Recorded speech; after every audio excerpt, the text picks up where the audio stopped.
Assalamualaikum. Perkenalkan, nama saya Awalia Jiniahati dengan NIM 2421016 dari kelas PAUD A. Nah, di sini saya akan mempraktekkan permainan tradisional ular naga. Ular naga panjang atau yang biasa dikenal dengan ular naga adalah sebuah permainan tradisional di Indonesia. Permainan tradisional ini tidak memerlukan alat dan bahan, hanya perlu sekelompok anak yang berbaris sambil memegang baju, pinggang, atau bahu teman di depannya. Nah, biasanya anak yang tubuhnya paling besar akan menjadi pemimpin dan berdiri paling depan, sedangkan anak yang paling kecil akan berada di barisan paling belakang. Permainan ini biasanya dimainkan di halaman rumah ataupun lapangan. Untuk cara bermainnya sendiri, seperti yang tadi dijelaskan, anak memegang pundak anak-anak lain yang ada di depannya. Setelah berbaris, barisan ular naga harus berjalan sambil melewati gerbang dan berputar sambil menyanyikan lagu khas permainan ular naga. Dalam perjalanannya, anak yang menjadi ular naga harus melewati gerbang.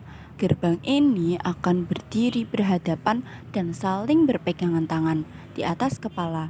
Mereka bertugas untuk menangkap ekor ketika lagu yang dinyanyikan habis. Setelah terbentuk dua kelompok, lalu para pemain berbaris secara berderet ke belakang.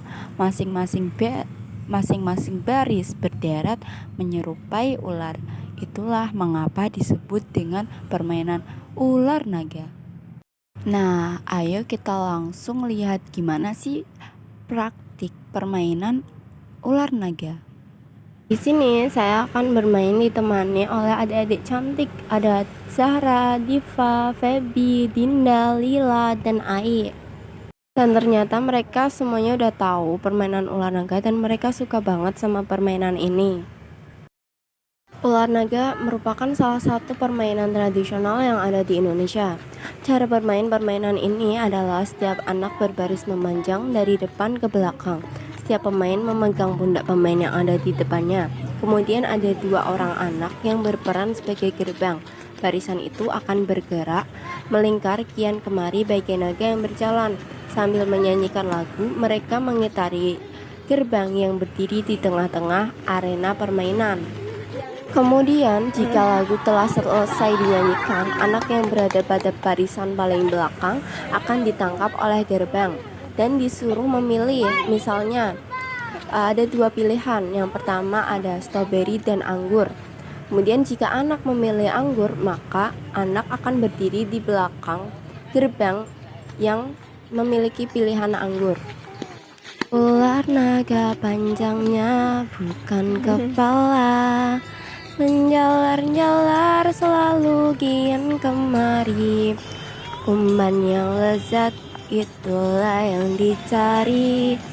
Ini dianya yang terbelakang. Ini dianya yang terbelakang. Nah, setiap lagu selesai, maka akan ada satu anak dari barisan belakang yang akan ditangkap oleh gerbang. Begitu terus menerus sampai semua ekor habis. Permainan ular naga sendiri memiliki beberapa manfaat. Yang pertama yaitu manfaat dalam perkembangan sosial anak. Jadi anak-anak kan ini bermain ya.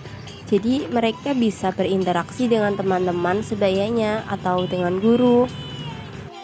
Manfaat lainnya yaitu membantu perkembangan anak dalam aspek motorik. Nah, ini kan anak-anak jadi banyak gerak dalam permainan ini. Manfaat lainnya yaitu meningkatkan perkembangan sosial anak dalam tanggung jawab, seperti mentaati peraturan dalam bermain, melaksanakan permainan dengan tertib. Nah, kalau semua ekor udah milih pilihan mereka, maka yang jadi gerbang itu akan batu kertas gunting. Nah, yang menang itu jadi si kaya, kemudian yang kalah itu jadi si miskin.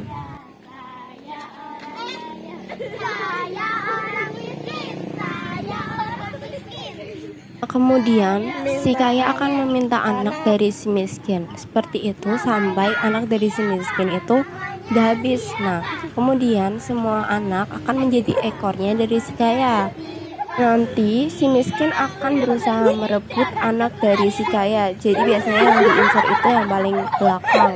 Nah, tugasnya dari si kaya itu melindungi anaknya yang belakang. Seperti itu saja penjelasan dan praktek permainan tradisional ular naga. Kurang lebihnya mohon maaf. Terima kasih. Wassalamualaikum warahmatullahi wabarakatuh.